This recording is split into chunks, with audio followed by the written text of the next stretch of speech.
It was the summer of 1992, about a year after my first paranormal experience. I was dating my girlfriend and eventual wife Terry, for several months. We decided that since I spent most of my time at her apartment, that it was time for me to move in. The house was a large, 1860s Federal-style brick residence. It was built by a pair of brothers who were leaving for the Civil War, and was created to provide a place for their sisters to live while they were away. Although the building was now split into 4 apartments, other than one small bedroom in the back of the building, 3 of the apartments were exclusively on the first floor. The original front door was converted to a private entrance, with a spiral staircase which now led to our spacious, second-floor apartment. I had been living there approximately a week, when one evening while searching for something on TV, Terry decided that she would go relax in a warm bath. The apartment from front to back consisted of a living room separated by glass French doors from a dining room which led to the kitchen. As you entered the apartment from the staircase, the living room was on the right and a hallway extended left around the stair opening to 2 attached bedrooms, a bath, and also had a doorway into the dining room.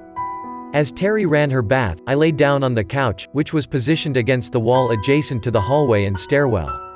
She finished running the bath and went into the bathroom and closed the door behind her. I continued watching TV for approximately 10 minutes, when from the hallway, I heard a door open. Presuming it was the bathroom door, I thought that was a shorter bath than normal for her. Shortly after I heard the door open, I heard footsteps in the hallway. Hearing the footsteps, I thought it strange that she had taken her shoes into the bathroom with her. The footsteps went the length of the hall and then could be heard on the stairs. When the sound reached the bottom of the stairs, the front door opened and then closed. She must be checking the mail or getting something out of her car, I presumed. 10 minutes passed, then 20 minutes, and Terry did not return. Thinking she bumped into one of the neighbors and was talking, I went down the stairs to see what she was up to. She was not on the front porch and her car had not been moved. I called for her but she did not answer. I went up the stairs and upon reaching the top, noticed the bathroom door was closed. I walked to the door and opened it. Terry was laying in the tub listening to her Walkman, oblivious to anything I had just experienced. When she got out of the bath, we discussed what transpired and were somewhat unnerved. We went to bed shortly after and were lying in bed still talking about it when I started to feel a vibration in the bed. "Why is the bed moving?" I asked. The next thing I knew, the comforter we were under was thrown over my head. When I pulled it back, Terry was standing in the hallway peeking around the corner into the bedroom. "You can feel that?" she said. I thought it was just me. "It does it all the time." All the time, a whispered voice from the attached bedroom responded. I sat up and turned toward the adjacent room and then turned to Terry who was standing open-mouthed in the doorway. Although her reaction already revealed the answer, "Did you hear that?" I gasped. Her reply was interrupted by a loud hiss and me leaping from the bed in response to our panicked cat jumping on me and off the bed as it scrambled through the doorway Terry was standing in. We lived in the apartment for 7 more years after that night.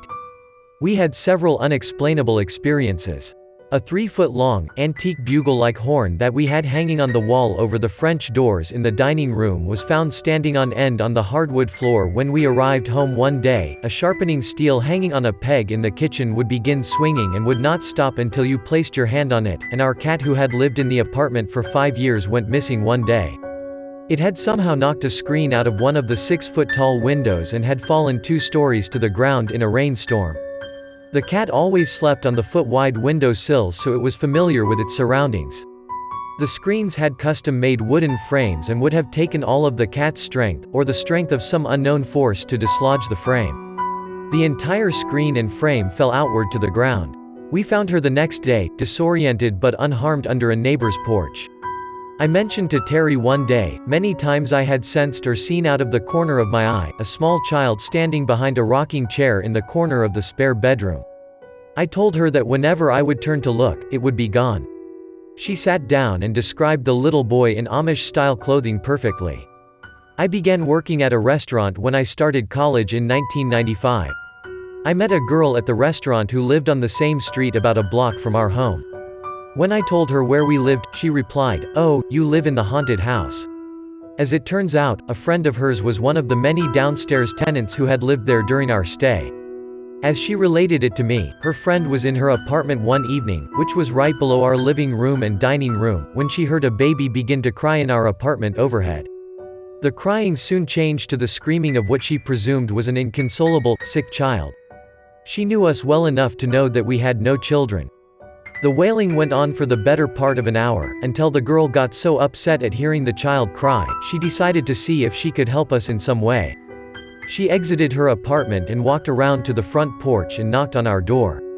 The crying immediately stopped. She knocked repeatedly and no one came to the door and no lights were on in our upstairs windows.